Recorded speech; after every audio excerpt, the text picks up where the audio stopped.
Hello students, welcome to my YouTube channel. আজকে তোমাদের যেটা শুরু করছি একদম প্রথম ক্লাস, ডিভিডেন্ড পলিসি। ডিভিডেন্ড মানে কি তোমরা সবাই জানো, তারপরে একটু বলে দিই। ইকুইটি শেয়ার আমরা কিনি কোম্পানি, এবং কোম্পানিরও প্রয়োজন আছে ইকুইটি শেয়ার বিক্রি করার, কারণ এক্সপানশনের জন্য বা বিজনেস চালানোর জন্য টাকার দরকার। তখন তারা ইকুইটি শেয়ার ইস্যু করে, তারপরে প্রেফারেন্স শেয়ার, তারপর ডিবেঞ্চার, এইভাবে ইস্যু করে। তাহলে ইকুইটি শেয়ার যখন আমরা কিনবো বা প্রেফারেন্স শেয়ার কিনবো, তখন কি হয়, বছরের শেষে যখন প্রফিট হয়, প্রফিটের একটা অংশ আমাদের ইস্যু করে। তাহলে ইকুইটি শেয়ার আর যে প্রেফারেন্স শেয়ার, দুটোর ক্ষেত্রে কি করে, ডিভিডেন্ড দেয়।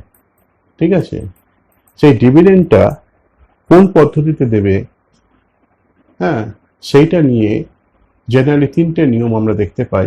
তিনটে নিয়ম, একটা হচ্ছে আমরা জানি ওয়াল্টার মডেল, একটা হচ্ছে গর্ডনস মডেল, আর একটা মডেল। এই তিনটে মডেল অনুযায়ী আমাকে অঙ্ক করতে হয় বা ডিভিডেন্ডটা ওরা পেমেন্ট করে। এইবার ওয়াল্টার মডেল সবচেয়ে ভেরি পপুলার, তারপরে গর্ডন মডেল, তারপরে মডেল। মডেলে আমাদের বিকম স্ট্যান্ডার্ড খুব কম অঙ্ক আসে, খুবই দেখা যায় না বলতে গেলে।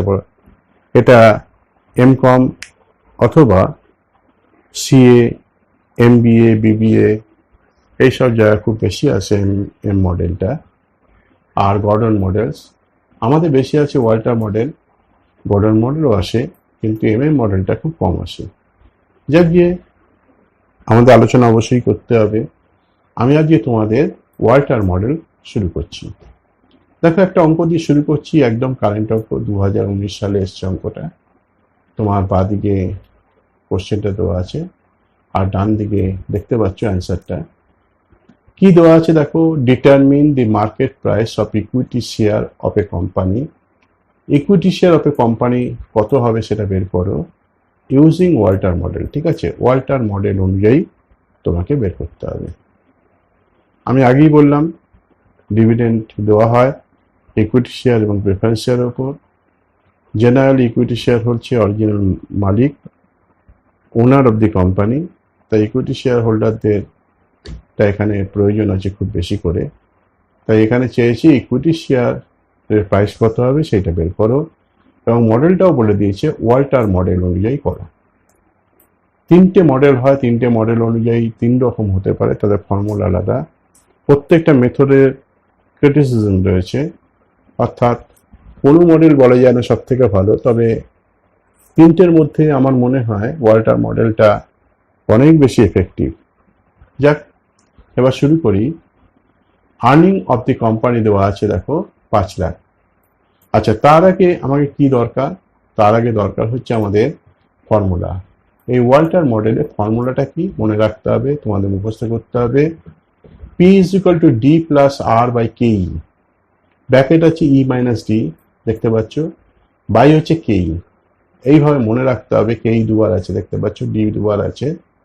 এই পুরো মিনিংটা কি দেখো, P মানে হচ্ছে market price of share, E মানে হচ্ছে আর্নিং পার শেয়ার, দেখতে পাচ্ছ আর্নিং পার শেয়ার, অর্থাৎ প্রতিটা শেয়ার থেকে তোমার কত টাকা আর্নিং হয়েছে সেইটা।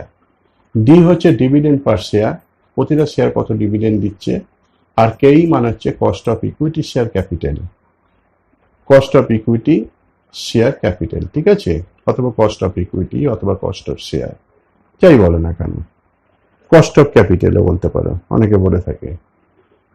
অনেকে শুধু কে লেখে, আমি কস্ট অফ ইকুইটি কেই লিখলাম, অনেক বইতে কেইও লেখা থাকে। এবার অঙ্কটা শুরু করছি। দেখো, আর্নিং অফ দি কোম্পানি বলছে 5 লাখ টাকা, আর্নিং অফ দি কোম্পানি। তাহলে দেখো, আমাকে কিন্তু প্রত্যেকটা আইটেম বের করতে হবে এখানে, কারণ ফর্মুলার সাথে জড়িয়ে আছে। দেখো, প্রত্যেকটা আইটেম কিন্তু ফর্মুলার সাথে জড়িয়ে আছে। তাহলে ইটা মানে কি, আর্নিং পার শেয়ার। তাহলে প্রথমটা কাজে লাগবে, আর্নিং আছে, আমাদের ফর্মুলাটা মনে রাখতে হবে earning by number of share. তাহলে আর্নিং হচ্ছে দেখো 5 লাখ দেওয়া আছে, আর নাম্বার অফ শেয়ার দেখো দেওয়া আছে এখানে 1 লাখ, দেখতে পাচ্ছ 1 লাখ দিয়ে ভাগ করো, তাহলে 5 টাকা পেয়ে গেলাম। তাহলে পেয়ে গেলাম 5 টাকা, খুব সোজা অঙ্ক কিন্তু। তারপরে দেখো দেওয়া আছে ডিভিডেন্ড পার শেয়ার। ডিভিডেন্ড মানে কি, ইকুইটি শেয়ার উপর দেওয়া হয়েছে, তাই ডিভিডেন্ড কত টাকা দেওয়া আছে দেখো, টোটাল ডিভিডেন্ড দেওয়া আছে 3 লাখ। 3 লাখ লিখলাম, দেখতে পাচ্ছ, divided by number of share মানে 1 লাখ, মানে 3 টাকা করে পড়লো পার শেয়ারে। ক্লিয়ার? তারপরে হচ্ছে কি আছে, কেই মানে কস্ট অফ ইকুইটি বললাম, এর ফর্মুলা হচ্ছে 1 by profit earning ratio. Profit earning ratio কত দেওয়া আছে দেখো, 8, দেখতে পাচ্ছ, তাহলে 1/8। 1/8 কে যদি তুমি ভাগ করো, 1/8, 1/8 করলে হচ্ছে 0.125, ঠিক আছে, দেখতে পাচ্ছ। আর স্মল আর মানে হচ্ছে rate of return on investment অথবা ইন্টারনাল রেট অফ রিটার্নও বলে থাকে।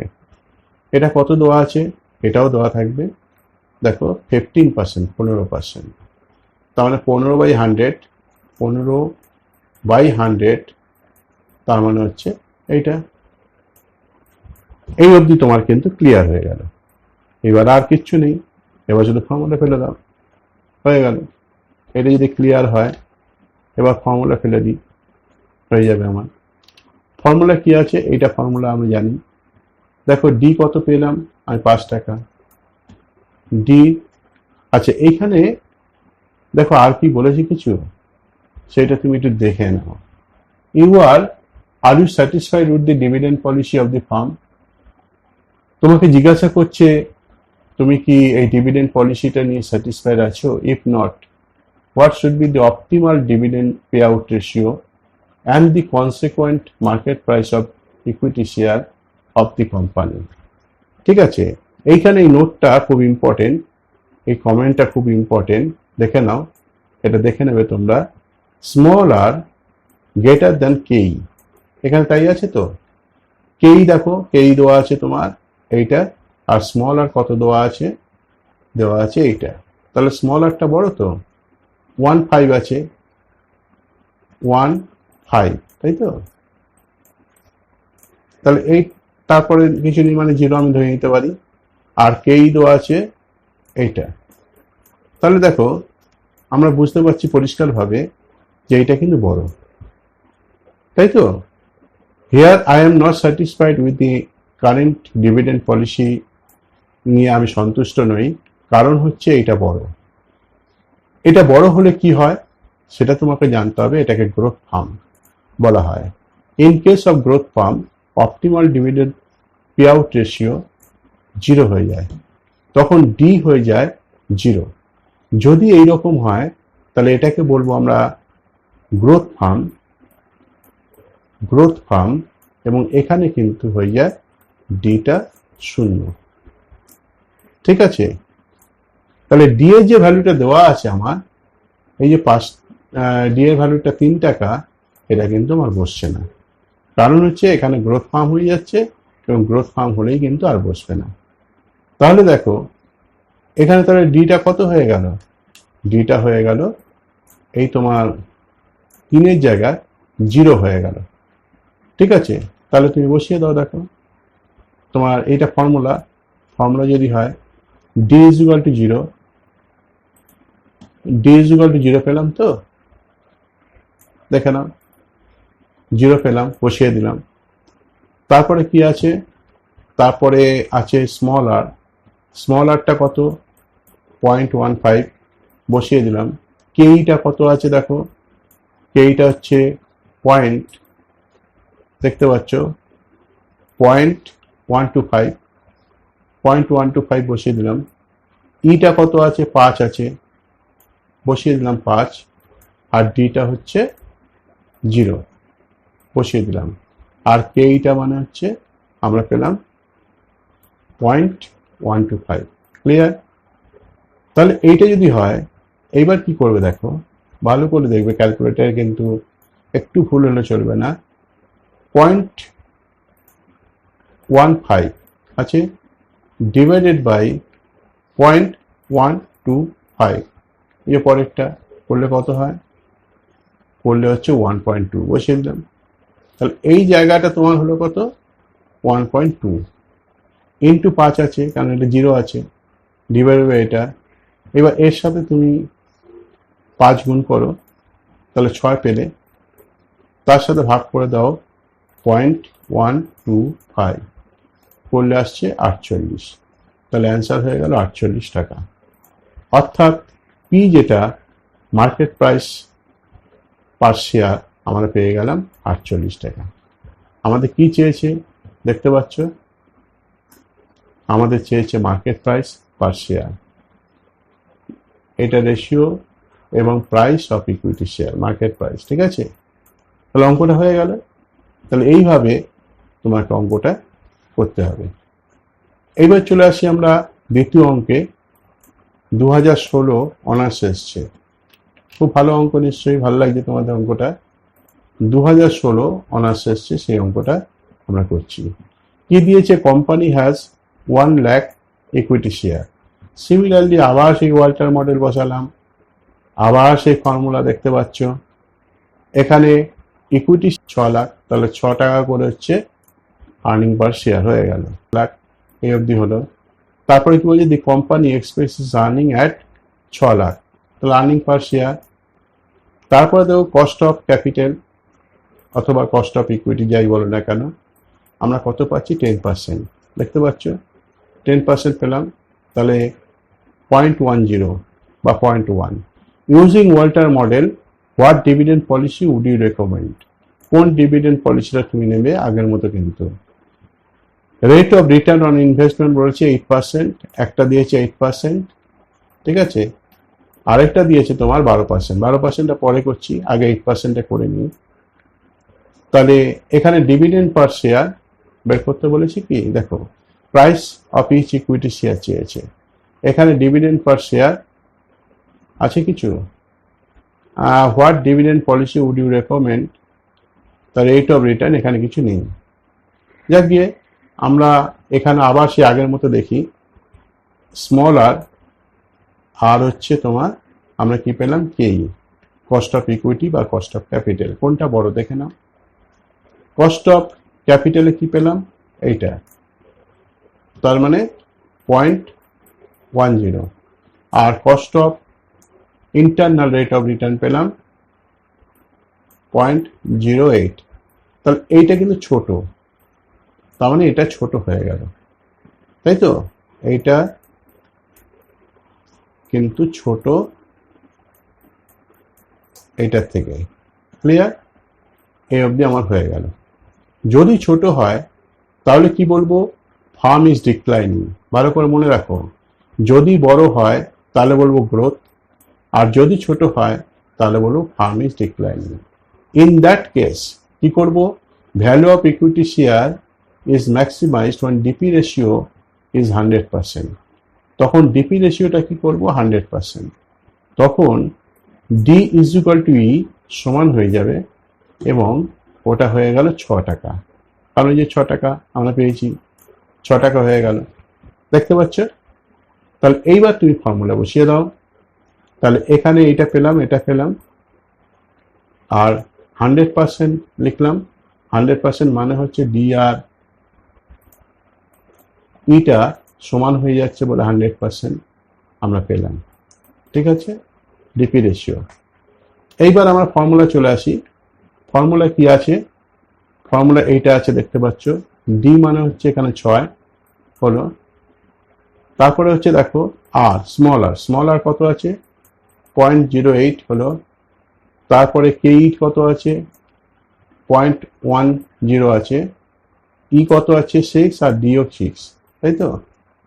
তার মানে এটা হচ্ছে তোমার কত হলো, 6 প্লাস এই পুরোটা হয়ে গেল 0, পুরোটা হয়ে গেল 0, 0 হলো 6 প্লাস 0 ডিভাইডেড বাই এটা, তাহলে 6/0.10 মানে 60। তাহলে পি এর ভ্যালু পেয়ে গেলাম কত, 0.60। ক্লিয়ার, সবাই বুঝতে পারছো, খুব সোজা অঙ্ক। এইবার সিচুয়েশন 2 নম্বর সিচুয়েশন, যদি এটা 12% হয় তাহলে কি হবে, আবার সেইভাবে বিচার করো তুমি। একটা যদি ভালো করে করো পরেরটাও কিন্তু পেরে যাবে। মানে স্মল আর হচ্ছে 12%, মানে হচ্ছে 0.12। তাহলে 12টা আগেরটা কিন্তু ছিল ছোট, দেখতে পাচ্ছ 0.08 ছিল, এবার 12 মানে বড় হয়ে গেল, এখানে কিন্তু বড় হয়ে গেল, দেখতে পাচ্ছ, এই থেকে বড় হয়ে গেলে গ্রোথ ফার্ম আমরা জানি। ইন দ্যাট কেস কি হবে, value of equity share is maximized, এবং এটা হয়ে গেল 0।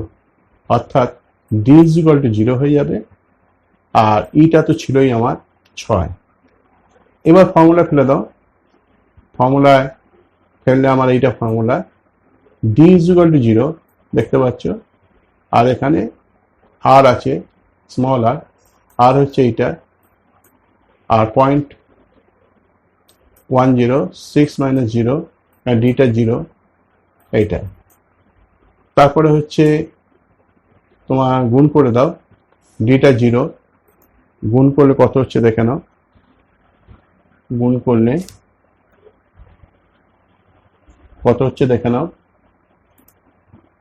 এখানে 0.12 ডিভাইডেড বাই 0.10 করলে কত হচ্ছে 1.2 ইন্টু 6, তাহলে 72 হলো 7.2, তাহলে ভাগ হচ্ছে 0.10 করলে 72 আসছে, দেখতে পাচ্ছ 72। তাহলে কমেন্ট স্মল আর গ্রেটার দেন এইটা, DP ratio should be 100%, in that case P is equal two কত বেরোবে, P is equal two 60, P is equal two 60। আমার সিচুয়েশন 1-এ যেটা পেয়েছিলাম 60, সেই 60টাই আমরা অ্যাকসেপ্ট করব। তাহলে আমাদের যেটা কম হবে সেইটা নেব, এখানে 72 এসছে, এবং এখানে কিন্তু আমরা বলছি 100%, ইন দ্যাট কেস এটা দেখলাম। তাহলে what will be the price of the equity share if your recommendation is accepted, ঠিক আছে। আর 2 নম্বর, ওয়েন আর গ্রেটার দেন এটা, তখন পি হচ্ছে আমার 72। তা দুটো কন্ডিশনে দুরকম আমরা পেলাম, কিন্তু সবাই দেখতে পেলে দুটো কন্ডিশনে দুরকম আমরা পেলাম। আশা করি সবাই বুঝতে পেরেছ। তাহলে আমি এই অঙ্ক করতে গেলে প্রথমেই কিন্তু দেখা যাচ্ছে আমাদের ফর্মুলাটা কিন্তু মনে রাখতে হবে। ফর্মুলাটা কি, এইখান থেকে এই অবধি। তারপরের ফর্মুলাটা হচ্ছে এইটা, অর্থাৎ সে গ্রোথ ফর্মে যাবে না ডিক্লাইনিং স্টেজে যাবে, সেইটা, ঠিক আছে। আশা করি সবাই বুঝতে পেরেছ। Thank you very much for watching my video. Thank you.